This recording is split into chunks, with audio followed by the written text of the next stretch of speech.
ابوذر غفاری رضی اللہ تعالی عنہ الضعیف الغریب.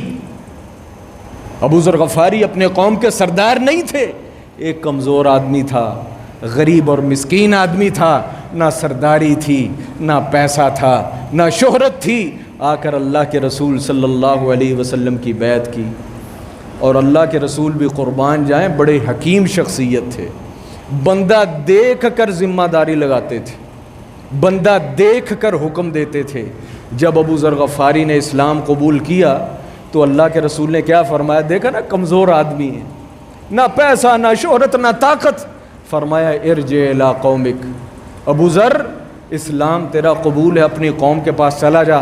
فاخبرہم حتی یأتیک امری، جتنا ہو سکے لوگوں کو دین کی طرف لگانا، دین کی بات بتانا اور اعلان نہ کرنا، کہیں تجھے نقصان نہ پہنچ جائے. حتی یأتیک امری، حتیٰ کہ میرا حکم تجھ تک پہنچ جائے. جب میرا حکم پہنچے تو علی الاعلان لوگوں میں بتا دینا اور لوگوں کو بتا دینا. لیکن جب اسلام دین اور اسلام اور یہ اسلامیت جب دل کے اندر گھر کر جائے، ابوذر غفاری نے کیا کہا؟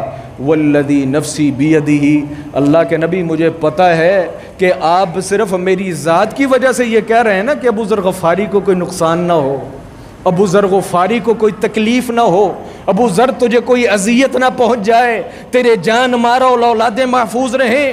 لَأَخْرُجَنَّ بِهَا بَيْنَ ظَهْرَانَيْهِمْ، اے اللہ کے نبی یہ جو کلمہ آپ نے مجھے دیا ہے یہ کلمہ ایسا نہیں کہ اسے چھپایا جائے، آپ میری ذات کی وجہ سے کہتے ہیں. تو ابوذر غفاری کو اپنی ذات کی کوئی فکر نہیں، جب تک کہ میں اس کلمے کا اعلان اپنی پوری قوم کے اندر نہ کر دوں ابوذر غفاری آرام سے نہیں بیٹھے گا. یہ اسلام ہے، یہ دین ہے. یہ نہیں کہ مار دھاڑ کرنی ہے، لڑائی جھگڑا کرنا ہے، نہیں بھائی، لوگوں کو صرف بتانا ہے. یہ بات سمجھے، کوئی تلوار نہیں نکالنی تھی، خنجر نہیں مارنے تھے، نیزے نہیں چلانے تھے، صرف لوگوں کو بتانا تھا کہ محمد کیا ہے، محمد کا دین کیا ہے، اللہ کیا ہے، اللہ کا تعارف کیا ہے، توحید کیا ہے اور دین کیا ہے، سچ کیا ہے، غلط کیا ہے. اگر انسان کے اندر انسان مسلمان بھی ہو، کلمہ گو بھی ہو، پھر ہمارے اس نئے ٹرینڈ کے مطابق ایجوکیٹڈ بھی ہو، لیکن اس کے اندر غیرت اور ایمان اور اخلاق نام کی کوئی چیز نہ ہو، تو خدا کی قسم وہ شخص مسلمان تو دور کی بات، وہ شخص انسان بھی کہلانے کے قابل نہیں ہے. اللہ اکبر.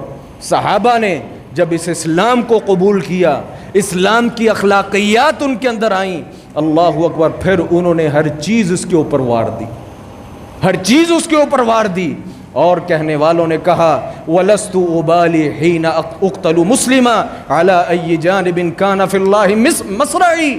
اور جب اللہ کے نام پر موت آ جائے تو اس سے معزز موت کون سی ہے؟